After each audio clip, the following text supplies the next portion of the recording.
देखिए बच्चों कि जैसा भी हम पढ़े थे लास्ट वीडियो में, हमने लास्ट वीडियो में डिस्कस किया था कि वेलोसिटी जो होती है, ड्रिफ्ट वेलोसिटी कैसे जनरेट होती है जब किसी कंडक्टर में एक्सटर्नल इलेक्ट्रिक फील्ड अप्लाई किया जाता है।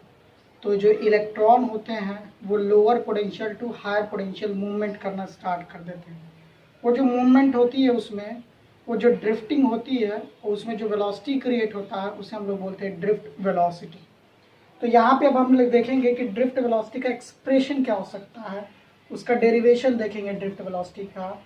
और उससे पहले कुछ और भी बातें करेंगे, जैसे कि रिलैक्सेशन टाइम पीरियड के बारे में बात करेंगे। तो जैसे कोई कंडक्टर है ना, तो इस कंडक्टर में जितने, सपोज करिए कि इलेक्ट्रॉन है, ये इलेक्ट्रॉन है, बहुत सारे इलेक्ट्रॉन है। तो ये वाला इलेक्ट्रॉन इस वाले इलेक्ट्रॉन से टकराएगा जब हम इलेक्ट्रिक फील्ड अप्लाई कर देंगे। जब ये इलेक्ट्रॉन यहाँ से यहाँ मोशन करना स्टार्ट कर देगा तो ये इलेक्ट्रॉन इस वाले से टकराएगा, कोई दूर वाला इलेक्ट्रॉन अपने पास वाले से ही टकरा जाएगा। तो हर किसी का मतलब, ये पहले हो सकता है टकरा जाए, ये बाद में टकराए, या इसके पास वाला इलेक्ट्रॉन इससे पहले टकरा जाए। तो यानी कि हर किसी का टाइम पीरियड अलग अलग होता है। तो हमें ज़रूरत पड़ती है एवरेज टाइम पीरियड निकालने के लिए, यानी कि उस कंडीशन में हम लोग रिलैक्सेशन टाइम कंसीडर कर रहे होते हैं, ठीक है ना। तो हम रिलैक्सेशन टाइम को वन लाइन में अगर डिफाइन करने की कोशिश करें तो बेसिकली बताया ये गया है कि टाइम पीरियड मतलब time taken bye electron elapse between two successive collision is known age relaxation time. यानी कि रिलैक्सेशन टाइम को अगर हम डिफाइन करें तो time taken bye electron taken by charge carrier, time taken by charge carrier elapsed between two successive collision। यानी कि जो दो सक्सेसिव कोलिजन होते हैं, हमने कंसीडर कर लिया कि दो सक्सेसिव कोलिजन हो रहे हैं, उनके बीच का जो टाइम पीरियड होगा उसको हम लोग रिलैक्सेशन टाइम के तौर पे कंसीडर करेंगे। और रिलैक्सेशन टाइम को एक तरह से बोला जाए तो सारे टाइम का मान लीजिए time t1 plus time t2, सबका अलग अलग टाइम है, ऐसे सबको हमने ऐड कर दिया और इसका एवरेज कंसीडर कर लिया, तो हम बोलेंगे ये हो जाएगा आपका रिलैक्सेशन टाइम। अब आइए थोड़ा सा डेरिवेशन ये वाला देख लेते हैं हम लोग कि ड्रिफ्ट वेलोसिटी वाला। एज वी नो दैट जब इलेक्ट्रिक फील्ड में ये इलेक्ट्रॉन ड्रिफ्ट कर रहे होंगे तो इलेक्ट्रिक फील्ड में जब किसी इलेक्ट्रॉन को रखा जाता है तो उसमें एक्सेलरेशन भी क्रिएट होता है। एक्सेलरेशन अगर क्रिएट हो रहा है तो F is equal to M into A होता है ना, तो ए इज इक्वल टू कितना हो जाएगा F बाई एम। अब इलेक्ट्रिक फील्ड में इलेक्ट्रॉन पे चार्ज कितना लगेगा Q इंटू ई, और Q के जगह पे इलेक्ट्रॉन तो माइनस ई और ई अपॉन में एम।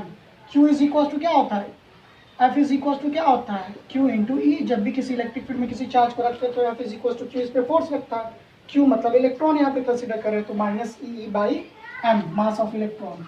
अगर बात करें from first equation of motion B is equal to क्या होता है U प्लस AT। अभी आपको लास्ट वीडियो में ही बता रहे थे कि अगर सपोज करें कि हम ड्रिफ्ट वेलोसिटी कंसिडर कर रहे हैं सारे इलेक्ट्रॉन का एक साथ, और initial velocity of overall all electrons will be zero, यानी कि इसको अभी हमने लास्ट वीडियो में ही बताया था कि इसका जीरो होता है, और एक्सेलरेशन के जगह पे कितना रख देंगे minus e by m into tau.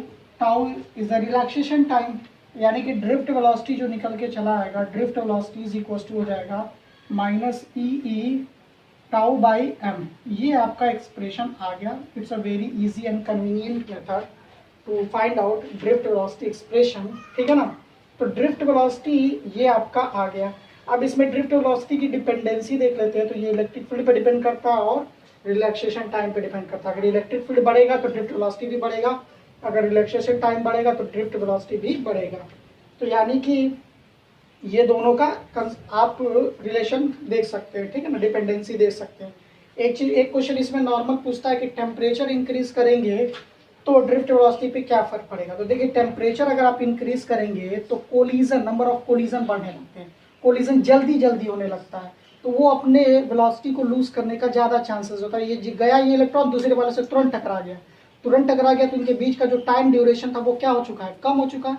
यानी कि रिलैक्सेशन टाइम कम हो चुका है, ठीक है ना, ये तुरंत टकरा जाएगा, तुरंत टकराएगा तो यानी कि टाउ डिक्रीज होगा तो ड्रिफ्ट वेलोसिटी भी क्या हो जाएगा, डिक्रीज हो जाएगा। तो ये बातें थी ड्रिफ्ट वेलोसिटी के बारे में।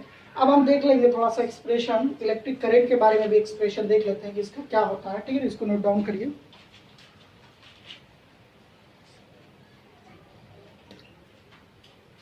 हाँ देखिए, अब थोड़ा सा एक्सप्रेशन ऑफ करंट के बारे में बात करते हैं, ठीक है ना, कि जो ड्रिफ्ट वेलोसिटी की वजह से जो इलेक्ट्रॉन में मोशन, यानी कि जो मोशन की वजह से जो वेलोसिटी डेवलप हुई थी, अब उसके वजह से जो करंट डेवलप होगा, बेसिकली इसमें बात की जाए तो करंट डेवलप होता है ड्रिफ्ट वेलोसिटी की वजह से।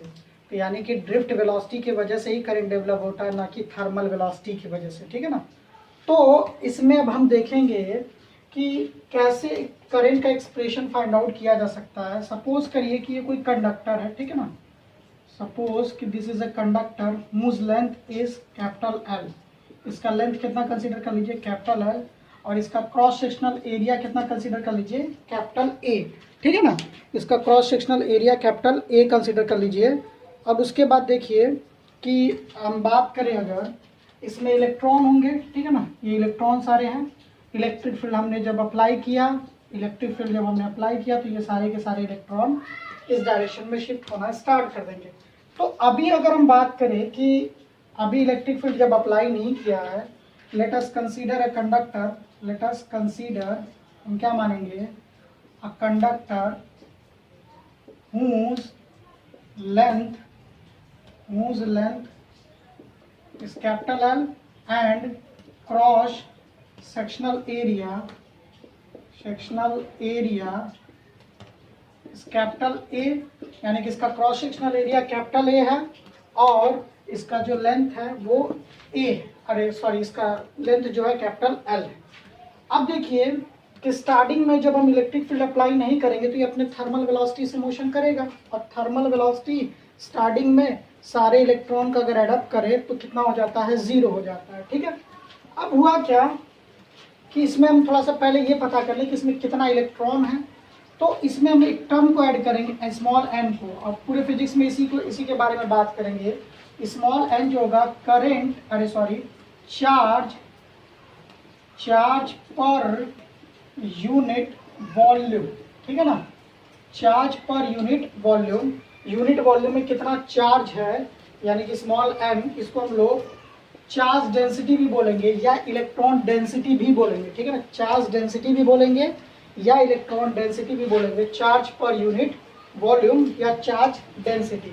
तो अब देखते हैं कि इस पूरे या चार्ज पर यूनिट वॉल्यूम में अगर n चार्ज है तो पूरे वॉल्यूम में कितना चार्ज होगा, यानी कि हम बात करें कि टोटल नंबर ऑफ चार्ज, अगर बात करें टोटल नंबर ऑफ इलेक्ट्रॉन के बारे में बात करें, ठीक है ना, टोटल नंबर ऑफ इलेक्ट्रॉन के बारे में बात करें, टोटल नंबर ऑफ इलेक्ट्रॉन के बारे में अगर बात करें तो टोटल नंबर ऑफ इलेक्ट्रॉन देखिए कितना हो जाएगा, n चार्ज डेंसिटी से और इसके वॉल्यूम में मल्टीप्लाई कर दीजिए, एरिया इंटू लेंथ क्या हो जाएगा, वॉल्यूम हो जाएगा, तो ये टोटल नंबर ऑफ इलेक्ट्रॉन निकल जाएगा। अगर आप टोटल चार्ज के बारे में बात करें, टोटल चार्ज, तो जो टोटल चार्ज होगा वो इलेक्ट्रॉन पे चार्ज कितना होता है, -e, ठीक है ना, n into A into L, ये आपका टोटल चार्ज हो जाएगा। ये बात याद रखिए, ये रहा आपका total charge inside the conductor with in volume, ठीक है ना। यूनिट वॉल्यूम में n, तो पूरे वॉल्यूम में n into A into L, total charge कितना हो जाएगा, E into N into A into L. अब बात कर लेते हैं कि जब हम इलेक्ट्रिक फील्ड अप्लाई करेंगे तो इसके अंदर ड्रिफ्ट वेलोसिटी डेवलप होगा, ठीक है ना, ड्रिफ्ट वेलोसिटी डेवलप होगा। ये पूरे के पूरे इलेक्ट्रॉन यहाँ से यहाँ मोशन करेंगे, यहाँ से यहाँ मोशन करेंगे। हम सपोज करेंगे इस पूरे एरिया को ये पार कर जा रहा है, और पार करेंगे तो एल लेंथ को मतलब कि क्रॉस करेंगे, और एल लेंथ को क्रॉस करेंगे तो टाइम टेकन, कितना टाइम क्या होगा, time taken by an electron to cross complete length, ठीक है ना। कंप्लीट लेंथ को जब ये क्रॉस कर रहे होंगे तो देखिए क्या होगा, जैसे ये कंप्लीट लेंथ को क्रॉस करेगा तो देखिए क्या होगा। तो हम बात करेंगे कि कंप्लीट लेंथ को क्रॉस करते वक्त टाइम कितना लगेगा टी, तो time is equal to distance upon में वेलोसिटी होता है ना, तो डिस्टेंस एल और वेलोसिटी कितनी है आपकी ड्रिफ्ट वेलोसिटी वी डी, ठीक है ना, ये बात याद रख लीजिएगा। तो अब देखेंगे करंट, करंट क्या होता है, आई इज इक्वल टू क्या होता है, I is equal to Q by T होता है, याद रखिएगा। टोटल चार्ज हमने कितना निकाला, minus e n into A into L upon में ड्रिफ्ट अपॉन में टाइम, देखिए टाइम की जगह पे वैल्यू रख देते हैं एल बाई वी डी, तो देखिए एल से एल कैंसिल आउट, ये इधर कितना बचेगा minus n e A v d बचेगा कि नहीं बचेगा, ये आपका आ जाएगा टोटल करंट। करंट का एक्सप्रेशन यही है, करंट का एक्सप्रेशन आपको ऐसे याद रखना है, minus n e A into v d. Dependency भी देख लीजिए, ठीक है ना, एरिया पे ड्रिफ्ट वेलोसिटी पे जो ये करंट डिपेंड करेगा, जितना ज़्यादा इलेक्ट्रॉन पास होंगे उतना ज़्यादा करंट डेवलप होगा, जितने ज़्यादा एरिया से पास होंगे उतना ज़्यादा करंट डेवलप होगा, जितना ज़्यादा उसकी वेलोसिटी भी रहेगी चार्ज कैरियर्स की उतना ज़्यादा भी करंट डेवलप होगा। बट एक चीज़ याद रखना है कि ये नेगेटिव साइन ये इलेक्ट्रॉन के लिए था, इस पूरे प्रोसेस में हमने क्या माना था, इलेक्ट्रॉन, और अगर हम मानने लगेंगे इलेक्ट्रॉन की जगह पे चार्ज कैरियर की जगह पे पॉजिटिव चार्ज कैरियर मानने लगेंगे, तो ये पूरा का पूरा एक्सप्रेशन प्लस आएगा।